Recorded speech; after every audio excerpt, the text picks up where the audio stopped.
ಇಂದಿನಿಂದ ವಿಧಾನಮಂಡಲ ವಿಶೇಷ ಅಧಿವೇಶನ ನಡೆಯಲಿದೆ. ಗೊಂದಲಗಳ ಮಧ್ಯೆ ಜಂಟಿ ಅಧಿವೇಶನಕ್ಕೆ ಕ್ಷಣಗಣನೆ ಶುರುವಾಗಿದೆ. ಇಂದಿನಿಂದ ವಿಧಾನಮಂಡಲ ವಿಶೇಷ ಅಧಿವೇಶನ ಪ್ರಾರಂಭವಾಗಲಿದೆ. ಬಹಳಷ್ಟು ಗೊಂದಲ ಇತ್ತು. ಈ ಗೊಂದಲದ ಮಧ್ಯೆಯೇ ಜಂಟಿ ಅಧಿವೇಶನಕ್ಕೆ ಕ್ಷಣಗಣನೆ ಶುರುವಾಗಿದೆ. ಅಧಿವೇಶನಕ್ಕೆ ಬರ್ತಾರಾ ರಾಜ್ಯಪಾಲ ಚಾವರ್ಚಂದ್ ಗೆಹ್ಲೋಟ್ ಅನ್ನುವಂತ ಪ್ರಶ್ನೆ ಮೂಡ್ತಾ ಇರೋದು. ರಾಜ್ಯ ಸರ್ಕಾರ ವರ್ಸಸ್ ರಾಜ್ಯಪಾಲರ ಸಮರ ಮುಂದುವರಿತಾ ಇದೆ. ಅಧಿವೇಶನದಲ್ಲಿ ಸರ್ಕಾರ ಕೊಟ್ಟ ಭಾಷಣವನ್ನ ಓದೋದಕ್ಕೆ ನಕಾರವನ್ನ ವ್ಯಕ್ತಪಡಿಸುತ್ತಿದ್ದಾರೆ ಗೆಹ್ಲೋಟ್. ಭಾಷಣದ 11 ಪ್ಯಾರ ತಿದ್ದುಪಡಿ ಮಾಡಿ ಅಂತ ಗವರ್ನರ್ ಸೂಚನೆ ಕೊಟ್ಟಿದ್ರು. ರಾಜ್ಯಪಾಲರ ಕಂಡೀಷನ್ಗೆ ರಾಜ್ಯ ಸರ್ಕಾರ ಒಪ್ಪಲಿಲ್ಲ. ಗೆಹ್ಲೋಟ್ ಸೂಚನೆಯನ್ನ ರಾಜ್ಯ ಸರ್ಕಾರ ತಿರಸ್ಕರಿಸಿದೆ.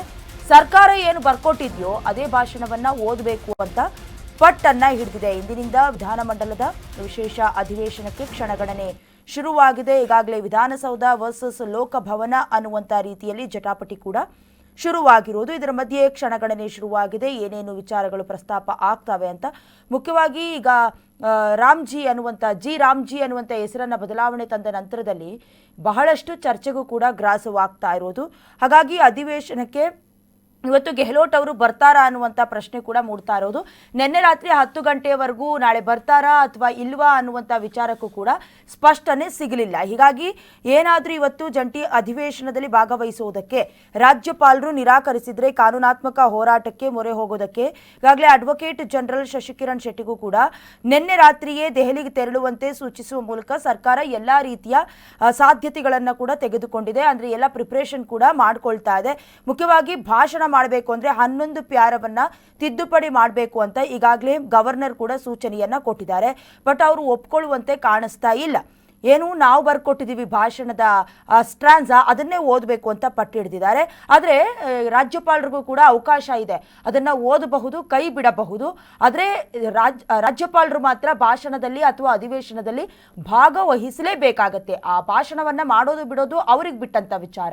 ಆದರೆ ಅಧಿವೇಶನ ಶುರುವಾದಾಗ ಅವರ ಭಾಷಣದಿಂದಲೇ ಶುರು ಮಾಡಬೇಕು. ಜೊತೆಗೆ ಈಗ ಗೆಹ್ಲೋಟ್ ಅವರು ಮಾಡ್ತಿರುವಂಥ ವಾದ ಏನಂತ ಹೇಳಿದ್ರೆ, ಆಲ್ರೆಡಿ ರಾಷ್ಟ್ರಪತಿಯವರು ಸಹಿ ಹಾಕಿದಂತಹ ಆ ಮಸೂದೆಗೆ ನಾನು ಬೇಡ ಅಂತ ಹೇಳೋದಕ್ಕೆ ಬರೋದಿಲ್ಲ ಅನ್ನುವಂತಹ ಮಾತುಗಳನ್ನು ಹೇಳ್ತಿದ್ದಾರೆ. ಬಟ್ ರಾಜ್ಯ ಸರ್ಕಾರ ಮಾತ್ರ ಇದನ್ನು ಒಪ್ಕೊಳ್ಳೋದಕ್ಕೆ ರೆಡಿ ಇಲ್ಲ.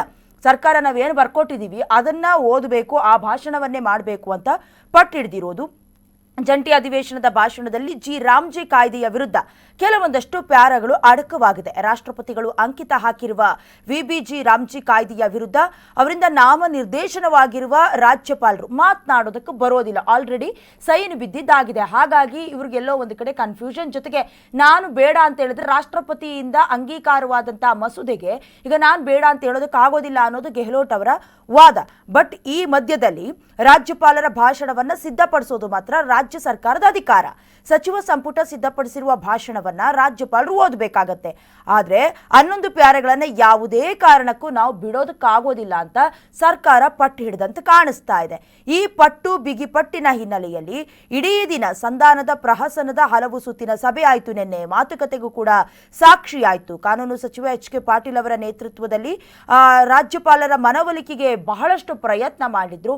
ಏನಾಗೋದಿಲ್ಲ, ಓದ್ಬಿಡಿ, ಅಥವಾ ರಾಷ್ಟ್ರಪತಿಗಳು ಅಂಗೀಕಾರ ಮಾಡಿದ್ರು ಕೂಡ ನಿಮ್ಮ ನಿರ್ಧಾರ ಏನಿದೆ ನಾವು ಬರ್ಕೊಡೋ ಭಾಷಣದಲ್ಲಿ ನೀವು ಮಾತನಾಡಿ ಅನ್ನೋದಾಗಿ ಬಹಳಷ್ಟು ಮನವೊಲಿಕೆಗೆ ಯತ್ನ ಮಾಡಿದ್ರು ಕೂಡ ಪ್ರಯೋಜನ ಆಗಲಿಲ್ಲ.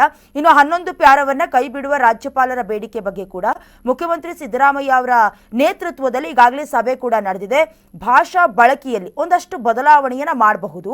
ಆದ್ರೆ 11 ಪ್ಯಾರಗಳಿರುವಂತಹ ವಿಚಾರಗಳಿದೆಯಲ್ಲ, ಅಂಶಗಳಿದೆಯಲ್ಲ, ಅದನ್ನ ಕೈ ಬಿಡೋದಕ್ಕೆ ಸಾಧ್ಯ ಇಲ್ಲ ಅನ್ನೋದಾಗಿ ರಾಜ್ಯ ಸರ್ಕಾರ ಸ್ಪಷ್ಟ ನಿಲುವನ್ನ ಕೈಗೊಂಡಿದೆ.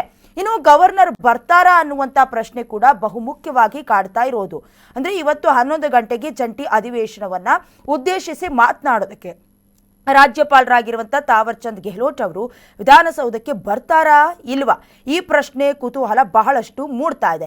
ಒಂದು ವೇಳೆ ಜಂಟಿ ಅಧಿವೇಶನಕ್ಕೆ ಬಂದರೂ ಕೂಡ ರಾಜ್ಯ ಸರ್ಕಾರ ನೀಡಿದೆಯಲ್ಲ ಈ ಭಾಷಣವನ್ನ ಸಂಪೂರ್ಣವಾಗಿ ಓದ್ತಾರಾ ಅಥವಾ ಕೇಂದ್ರದ ವಿರುದ್ಧವಾಗಿರುವಂಥ ಅಂಶಗಳನ್ನೆಲ್ಲ ಕೈಬಿಟ್ಟು ಉಳಿದ ಭಾಷಣಗಳನ್ನು ಮಾತ್ರ ಓದ್ತಾರಾ, ಈ ರೀತಿಯಾದಂಥ ಚರ್ಚೆಗೂ ಕೂಡ ರಾಜಕೀಯ ವಲಯದಲ್ಲಿ ಕಾರಣವಾಗ್ತಾ ಇರೋದು. ರಾಜ್ಯಪಾಲರು ಪೂರ್ತಿಯಾಗಿ ಭಾಷಣವನ್ನ ಓದದೆ ಕೇಂದ್ರ ಸರ್ಕಾರದ ವಿರುದ್ಧದ 11 ಪ್ಯಾರವನ್ನ ಕೈಬಿಟ್ಟು ಓದಿದ್ರು ಕೂಡ ಸರ್ಕಾರ 11 ಪ್ಯಾರವನ್ನ ಸೇರಿಸಿ ಭಾಷಣವನ್ನ ಅಂಗೀಕರಿಸಬಹುದು. ಹಾಗಾಗಿ ಇವತ್ತು ಗೆಹ್ಲೋಟ್ ಅವರು ಬರ್ತಾರಾ ಬರೋದಿಲ್ವಾ ಅನ್ನುವಂಥ ಪ್ರಶ್ನೆಗಳು ಮೂಡ್ತಾ ಇರೋದು.